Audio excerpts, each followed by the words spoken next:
राम राम आप सभी को दानू डागर टॉक्स में आपका बहुत बहुत स्वागत है। देखो आए हो ना तो सब्सक्राइब करके जाना। भारतीय राजनीति में ना जो एम फैक्टर ना भाई बड़ा इंपॉर्टेंट रोल प्ले करता है। यही वजह आपने देखा होगा जितनी भी पॉलिटिकल पार्टी चाहे वो नई हो या पुरानी, छोटी हो या बड़ी, हर कोई इस एम फैक्टर को मनाने में लगा हुआ है। वो कहते हैं भाई दुनिया गिर जाए घेरे में, पर ये एम फैक्टर हमसे नाराज नहीं होना चाहिए। सिर्फ एक बीजेपी ऐसी पॉलिटिकल पार्टी है जो एम फैक्टर पर डिपेंड नहीं होती, और उसमें बीजेपी की मजबूरी भी है क्योंकि बीजेपी को पता है ये हमसे सारी सुविधाएं लेंगे, फ्री का राशन लेंगे, सब कुछ लेंगे, फिर भी वोट हमें नहीं देने वाले। और जो दूसरी पॉलिटिकल पार्टी है वो इसलिए इनके पीछे पड़ी रहती है कि उनको पता है कि भाई ये लोग ना इकट्ठा होकर वोट डालते हैं। बाकी वाले तो क्या कभी इधर कभी उधर कहीं भी निकल लेते हैं, पर ये कहीं नहीं निकलते। खैर, लेकिन आज मैं जिस एम फैक्टर की बात कर रही हूँ वो ये वाला नहीं है। इस पर कभी तसल्ली से चर्चा करेंगे। आज मैं बात कर रही हूँ मायावती और ममता बनर्जी की। एक्चुअली देखिए, भारतीय राजनीति में जब भी स्ट्रॉन्ग हेडेड पॉलिटिकल अगर लीडर में महिलाओं की बात की जाएगी तो ऑफकोर्स इन दोनों के नाम आने लाजमी है। हालांकि कुछ लोग अगर अभी यहाँ पे एक्टिव होंगे या ये वीडियो बाद में भी देखेंगे तो उनको ऐसा लगेगा, जो 2012-13 के बाद एक्टिव हुए हैं सोशल मीडिया पर, तो उनको लगेगा यार मायावती और ममता बनर्जी का तो कोई कंपैरिजन ही नहीं है। क्योंकि मायावती का तो नाम भी हम लोग नहीं सुनते, और जो ममता बनर्जी है वो तो भाई इतनी स्ट्रॉन्ग हेडेड पॉलिटिकल लीडर है, वो किसी को घुसने भी नहीं देती पश्चिम बंगाल में, है ना। यही वजह है कि बीजेपी की नाक का सवाल बना हुआ है पश्चिम बंगाल, लेकिन ममता बनर्जी भाई पीछे हटने का नाम नहीं ले रही ममता बनर्जी भी पश्चिम बंगाल में लट लेके बैठी, आओ क्या देखो, अगर दोनों महिलाओं की बात करूँ तो काफ़ी सारी चीज़ें इन लोगों के अंदर कॉमन है। जैसे मैं बोलूँ अगर इनका एज की भी मैं बात करूँ तो देखो सेम ही सिमिलर एज है। ममता बनर्जी 70 की है, मायावती 69 की है, और दोनों क्या है अपने अपने सूबे की मुख्यमंत्री रह चुकी है। ममता बनर्जी जो है उनका 3rd टाइम चल रहा है, और मायावती 4 बार छोटे छोटे और बड़े टर्म्स को मिलाकर उन्होंने अपने एक बार 5 साल का एक ही कार्यकाल पूरा किया था, अदरवाइज 4 बार वो भी मुख्यमंत्री रह चुकी है। दोनों के वोट बैंक की मैं बात करूँ तो वो भी काफ़ी हद तक सिमिलर ही है, क्योंकि उस वोट बैंक में एम जो है ना बड़ा इंपॉर्टेंट रोल प्ले करता है। और दोनों का एक एक जो है स्लोगन जो इन्होंने नारा दिया था ज़बरदस्त वायरल है। उसमें अगर मैं मायावती की बात करूं तो उन्होंने जब वो इलेक्शन लड़ी थी तो उन्होंने समाजवादी पार्टी को, जैसे गुंडा पार्टी कहा ही जाता है, तो उन्होंने उनके लिए एक नारा दिया था, चढ़ गुंडन की छाती पर मोहर लगेगी हाथी पर। इसी तरीके से मायावती का भी एक नारा बड़ा ज़बरदस्त फेमस है। वो अलग बात है कि आज तक समझ में नहीं आया कि दीदी उसका मतलब क्या है, हम्बा हम्बा रंबा रंबा खम्बा खम्बा तो ये पूछना पड़ेगा, दीदी बस ये बता दो इसका मतलब क्या है। काफ़ी सारी जो चीज़ें थी मैंने बोला कॉमन है, उसमें कुछ चीज़ें ऐसी है जो एक दूसरे के ना बिल्कुल ऑपोजिट है। हालांकि इनका वोट बैंक, काम करने का तरीका सब कुछ सिमिलर, उसके बावजूद भी एक तो मायावती का क्या है जो एक गुंडागर्दी करते हैं, और दूसरा ये दंगेबाजी जो करते हैं ना, मायावती इनके लिए बड़ा स्ट्रिक्ट है। मतलब मैं आपको बताऊँ, अगर उनके कार्यकाल के बारे में आप पढ़ेंगे। वहीं पर ममता बनर्जी क्या है ना, इनको पनाह देती है, पालती है। क्यों? क्योंकि ममता बनर्जी को बहुत अच्छे से पता है कि भाई अगर ये खिसक गया ना तो कल को मेरी कुर्सी भी खिसक जाएगी। यही वजह है कि आपने देखा कि अगर मायावती के कार्यकाल में भी दंगे झड़पे इस टाइप के होते हैं, पर वो बहुत ही छोटे लेवल पे थे। वो ऐसा नहीं था कि सरकार ही उनको कह रही थी कि आओ अगर हमारे खिलाफ कुछ हो रहा है तो तुम सड़कों पे उतर जाओ। नहीं, मायावती का इस टाइप का रोल नहीं था, बल्कि वो तो उल्टा बड़ा ही पुलिस के साथ भी बड़ा सख्त रहती थी कि भाई ऐसी कोई भी हरकत करता है तो बस लपेट दो उसको। छोटी मोटी कोई बदतमीजी या कुछ भी कर देता था तुरंत उठवा लेती थी उनका एक इंसिडेंस महेंद्र सिंह टिकैत के लिए भी है। पुलिस तुरंत पहुंच गई थी जब उन्होंने उनके ऊपर जाति सूचक कोई टिप्पणी कर दी थी, तो तुरंत एक्शन ले लिया गया था। अब अगर मैं ममता बनर्जी की बात करूं तो देखो उनकी जो राजनीति है वो टिकी ही गुंडाई पर और उन लोगों पर है जो दंगे को शुरुआत करते हैं, या कहते हैं ना जिनकी प्रॉपर काम ही दंगेबाजी करना है। क्योंकि ममता बनर्जी को बहुत अच्छे से पता है कि अगर भाई ये लोग निकल गए ना तो मेरी कुर्सी भी निकल जाएगी। यही वजह है कि जैसे अब एसआर के ऊपर जब बात हुई तो आप एक सोचिए, एक स्टेट की मुख्यमंत्री इतना बड़ा बयान दे देती है कि अगर हमारे यहाँ पे एसआर करने की कोशिश की ना, हमें पता है तुम एसआर के पीछे एनआरसी कर रहे हो। तो मेरे को समझ में नहीं आ रहा दीदी, ओ दीदी आप एनआरसी से इतना डर क्यों रहे हो पर चक्कर ये ना, उनको पता है अगर एनआरसी हो गई तो भाई हमारे पता नहीं कितने लोग जाएंगे और सबको आधों को बाहर निकाल के फेंकेंगे। एक और चीज़ जो इन दोनों को एक दूसरे से अलग करती है, जैसे मायावती का क्लियर है कि भाई देखो ऐसा है, मेरे को मुख्यमंत्री बनना, अदरवाइज ये मंत्री फंत्री बन के मतलब किसी के अंडर में मुझे बातें समझ में नहीं आती है अदरवाइज आप क्या सोच रहे हो, मायावती इतने टाइम से 2012 से घर बैठी हुई है, तो क्या वो बीजेपी के साथ, क्योंकि मायावती की बीजेपी के साथ सही पट भी जाती है और गठबंधन भी बीजेपी के साथ मायावती ने किया हुआ है, तो आज की डेट में भी अगर मायावती चाहे तो बीजेपी के साथ अच्छा खासा गठबंधन कर सकते, तो क्या वो कोई मंत्री पद नहीं ले सकती थी। लेकिन मायावती को ये सिस्टम कहती, मुझे ये सब बातें समझ में नहीं आती। लेकिन ममता बनर्जी का उलट है जैसे ममता बनर्जी अपने कार्यकाल से पहले कांग्रेस में के साथ मिलकर उनका रेल मंत्री भी रही है, और आज भी अगर ममता बनर्जी मुख्यमंत्री पद से निकल जाती है और कल को किसी तरीके से, वैसे तो पॉसिबिलिटी बहुत कम है, पर फिर भी अगर कांग्रेस की सरकार बन जाती है तो ऑफकोर्स वो मिली जुली सरकार बनेगी और उसमें ममता बनर्जी तुरंत फिर एक बड़ा पद के लिए ज़बरदस्त बार्गेन करेगी। मतलब ममता बनर्जी वो इतनी एम्बिशियस है, उनको लगता है कि चाहे कुछ भी हो लेकिन मेरे को हमेशा पावर में बने रहना है। एक चीज़ जो बड़ी सिमिलर है दोनों के अंदर वो ये है कि किसी के साथ भी गठबंधन वगैरह कुछ भी कर ले पर इनके ज़्यादा टाइम तक चलते नहीं है। मतलब मायावती तो इतना स्मार्ट प्ले कर गई कि बीजेपी के साथ उन्होंने गठबंधन किया कि ठीक है 2.5 साल तुम्हारा मुख्यमंत्री 2.5 साल मेरा मुख्यमंत्री, पर पहले मैं बनूंगी। और अपना मुख्यमंत्री कार्यकाल निकाल के फिर कहती चलो चलो मैं नहीं हूँ, दोबारा इलेक्शन कराओ। वहीं पे ममता बनर्जी को भी आपने देखा होगा कहने को इंडी बिंडी दोनों लगे हुए कि हाँ हाँ हम इंडी बिंडी वालों के साथ, और जैसे ही चुनाव हुए तो उन्होंने बोला ऐसे मैं ना देने की एक भी सीट, जो है वो बाहर चलो यहाँ से, जो भी हमारा इंडी बिंडी प्यार मोहब्बत है वो पश्चिम बंगाल से बाहर है, पश्चिम बंगाल के अंदर मैं तुम्हें जानती भी नहीं हूँ।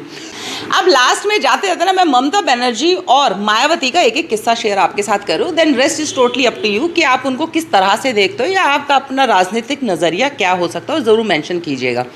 तो देखिए पहले हम ममता बनर्जी की बात कर लेते हैं कि ममता बनर्जी को आपने देखा होगा किस तरीके से आज पश्चिम बंगाल के जो हालात है, मुर्शिदाबाद आप लगा लीजिए, संदेश खली में जिस तरह से महिलाओं के साथ मतलब जो रेप किया जा रहा था पूरे पूरे गांव के साथ, और जब वहाँ पर जब पुलिस प्रशासन और लोग वहाँ पहुँचे तो आप सोचिए क्राइम ब्रांच की टीम जब वहाँ पहुँची उन तक के ऊपर अटैक कर दिया गया। अभी जो ममता बनर्जी खुद एक स्टेट की मुख्यमंत्री है और उसने इलेक्शन कमीशन को डायरेक्ट धमकी दे दी कि भाई अगर यहाँ पर एसआईआर हुआ, क्योंकि मुझे पता है तुम एनआरसी कर रहे हो एसआईआर के पीछे छुप के, तो भाई यहाँ पर दंगे हो जाएंगे और फिर मुझे मत कहना तुम्हारे एक्शन का अगर रिएक्शन ऐसे निकला। तो आप एक चीज़ सोचिए कि ममता बनर्जी ये सब किसके लिए कर रही है, वो जो बांग्लादेशी घुसपैठिए उनको बचाने के लिए कर रही है, क्योंकि उनको भी पता है कि अगर एसआईआर यहाँ पे हो गया तो भाई मेरा आधे ज़्यादा वोट बैंक को तो ये देश से बाहर निकाल के फेंक देंगे, है ना। तो मैं जो स्टोरी सुनाने जा रही हूँ वो यही है कि आज ममता बनर्जी जिन लोगों को संरक्षण कर रही है, जिनके भरोसे उनकी कुर्सी है, और जब ये मुर्शिदाबाद और ये सब जब दंगे हुए थे ना ये वक्फ बोर्ड के नाम पर, ये जो जितने भी वक्फ बोर्ड के जो नाम पर जो दंगेबाजी की, इन्होंने कहीं और स्टेट में क्यों नहीं कर ली, उत्तराखंड के अंदर क्यों नहीं कर ली, यूपी में क्यों नहीं कर ली, महाराष्ट्र में क्यों नहीं कर ली, ये पश्चिम बंगाल ही क्यों चुना? क्योंकि इनको पता है पश्चिम बंगाल में शासन प्रशासन उनका है, अगर कोई उनको रोकने के लिए भी आएंगे, अगर ये उनके ऊपर हमला भी कर देंगे ना ये दंगई, तब भी इनके खिलाफ कोई एक्शन नहीं होने वाला है। और यही वजह है कि आपने ऐसी बहुत सारी उस टाइम पे वीडियो भी चली थी जब बहुत सारे ये एम फैक्टर ये कहते हुए नजर आए थे कि ममता बनर्जी क्या कर लेगी, हमारी वजह से तो ममता बनर्जी बैठी हुई। आप सोचिए इतना घमंड और इतना कॉन्फिडेंस उनके ऊपर है कि ममता बनर्जी कुछ नहीं कर सकते, और ममता बनर्जी अगर कुछ करेगी तो हटा देंगे हम उनको। और इनके जो उस टाइम पे जब ये दंगेबाजी हो रही थी हमारे मतलब पश्चिम बंगाल के अंदर, तो सोचिए इनके बड़े बड़े नेता ज़बरदस्त, कोई लंच कर रहा है, कोई चाय पी रहा है, इस टाइप की पिक्चर्स हो रही थी, उनको कोई लेना देने पश्चिम बंगाल में क्या हो रहा है। तो आप ये सोचिए वही ममता बनर्जी है, वही ममता बनर्जी का दोगलापन और वही दोगला रूप है कि आज इन घुसपैठियों बांग्लादेशियों के ऊपर ममता बनर्जी की सरकार टिकी हुई है और ममता बनर्जी उनको संरक्षण दे रही है और खुले हाथ छोड़ा हुआ है, तुम्हें जो करना है तुम करो। 2005 की अगर मैं बात करूँ तो लोकसभा में ममता बनर्जी आपको पता है फूट फूट कर रोई थी इन घुसपैठियों के चक्कर में, और वहाँ पर मैं वो वीडियो भी अगर मुझे मिल गई मैं ज़रूर वो वीडियो आपके सामने लगाऊंगी। और ममता बनर्जी ने ना पेपर ऐसे स्पीकर की तरफ उछाल के फेंके थे और ये कहा था कि पश्चिम बंगाल को बचाओ इन घुसपैठियों से। आधे से ज़्यादा घुसपैठिए पश्चिम बंगाल के अंदर आके घुस चुके हैं, और जो पश्चिम बंगाल के जो मेन लोग हैं ना मतलब उनके हिस्सों पर कब्जा करते जा रहे हैं, और हमारे पश्चिम बंगाल के हालात ठीक नहीं है। और लिटरली रोई थी। सोचिए आप, ये वो ममता बनर्जी है जब सीपीआईएम जो थी, क्योंकि उनका पहले दबदबा था, टीएमसी से पहले उनकी सरकार थी, तो सीपीआईएम के टाइम से ही घुसपैठिए का सिस्टम चल रहा है। क्यों? क्योंकि उनकी राजनीति आपको पता ही है किस तरह से है। हालांकि सीपीआईएम तो अब खत्म हो चुकी है, केरला के अलावा कहीं बची भी नहीं है, पर पश्चिम बंगाल में एक टाइम पर ज़बरदस्त दबदबा था उन लोग का, है ना। तो उस टाइम पे ममता बनर्जी, सोचिए आज ममता बनर्जी का वही वोट बैंक है जो ममता बनर्जी जिनके लिए रो रही थी, जिनको इस देश से निकालने की कांग्रेस की सरकार से अपील कर रही थी कि आप कुछ कीजिए। और आज ममता बनर्जी को पता है, वही ना सीपीआईएम का पहले वो वोट बैंक था, तो ममता बनर्जी को समझ में आ गया भाई ये तो बड़ा ज़बरदस्त वोट बैंक है ये तो इकट्ठा होकर वोट पड़ता है। हिंदू तो ऐसा है, वो कहता है आज इसको ट्राई कर लेता हूँ, कल इसको कर लेता हूँ, अच्छा इसने अच्छा काम नहीं किया तो चलो अब मैं इसको वोट दे दूंगा। तो हिंदुओं का तो ये वाला सिस्टम है, और कुछ जातिवाद के हिसाब से हिंदू चलते हैं। लेकिन ये जो एम फैक्टर है ये इतना स्ट्रांग है कि मस्जिद और हर जगह से नारेबाजी और इनको सूचनाएं मिल जाती है भैया कहाँ वोट डालना है, और ये कंटिन्यू बस एक ही जगह वोट डालेंगे। और बीजेपी को तो इन्होंने वोट डालनी ही नहीं है। तो यही वजह है कि जिसके लिए ममता बनर्जी फूट फूट कर लोकसभा में रोई थी, आज ममता बनर्जी उनको ही संरक्षण दे रही है। इवन हमारे देश के इलेक्शन कमीशन तक को और सरकार तक को चैलेंज कर रही है कि बंगाल में घुस के तो दिखाओ, एनआरसी करके तो दिखाओ। ये सोचे कितना फर्क है। बात कर लेते हैं मायावती के ही जीवन से जुड़े एक अहम किस्से की। देखिए मायावती जो है ना बड़ी स्ट्रॉन्ग हेडेड रही है। मैंने आपको बताया कि भाई चाहे कुछ भी हो, उनकी ज़्यादा गठबंधन वगैरह किसी के साथ चलता नहीं है, क्योंकि उनके अंदर क्या आदत है, भाई मेरे को अपनी चलानी है, लठ मेरे हाथ में होना चाहिए। तो मायावती का थोड़ा ये वाला एटीट्यूड है। लेकिन 1993 में क्या था कि बीएसपी इतनी स्ट्रॉन्ग, इतनी बड़ी पार्टी भी नहीं थी, क्योंकि 1984 में तो इनकी स्थापना हुई, काशीराम जी ने जो बीएसपी पार्टी बनाई थी। और उस टाइम पे जो समाजवादी पार्टी वो ज़्यादा स्ट्रॉन्ग पार्टी थी। लेकिन धीरे धीरे जो काशीराम जी वो बड़े ही शार्प और बड़े ही स्मार्ट पॉलिटिशियन थे, तो इन 10 सालों में भी उन्होंने एक अपना अच्छा खासा वोट बैंक इकट्ठा कर लिया था। तो इनका प्लान हुआ कि चलो समाजवादी पार्टी और बीएसपी जो है इकट्ठे करके चुनाव लड़ते हैं। 1993 के चुनाव इन्होंने लड़ा भी और ये लोग जीत भी गए, और इनकी समाजवादी पार्टी की बीएसपी के गठबंधन के साथ सरकार भी बन गई। उसमें समाजवादी पार्टी को करीब 164 के करीब वोट मिली, उनके विधायक जीते, और जो बीएसपी थी वो भी ठीक ठाक प्रदर्शन किया, 67 के करीब उनके विधायक जीते। थोड़े बहुत दिन तक ये लोग आपस में मेल जोल करते रहे, लेकिन वही मैंने बोला ना, मायावती जो एटीट्यूड है भाई वो एटीट्यूड ही रहता है आपका। तो मायावती को लगा यार मेरी ना इनके साथ ज़्यादा बनेगी नहीं। तो मायावती ने अपने सारे विधायकों को 2 जून 1993 को लखनऊ गेस्ट हाउस में बुलाया, और वो करीब कमरा नंबर 1 में दोपहर के 3 बजे के करीब वो बैठ के उनकी मीटिंग लेने लगी कि भाई क्या करना है, सरकार से हटेंगे तो क्या उनका वही जैसे एक होता है ना फ्यूचर प्लानिंग। तो ये वाली बात ना मुलायम सिंह यादव को पता चल गई। अब मुलायम सिंह यादव को लगा कि ओहो अगर ऐसा कुछ हो गया तो भाई मेरी तो सरकार गिर जाएगी।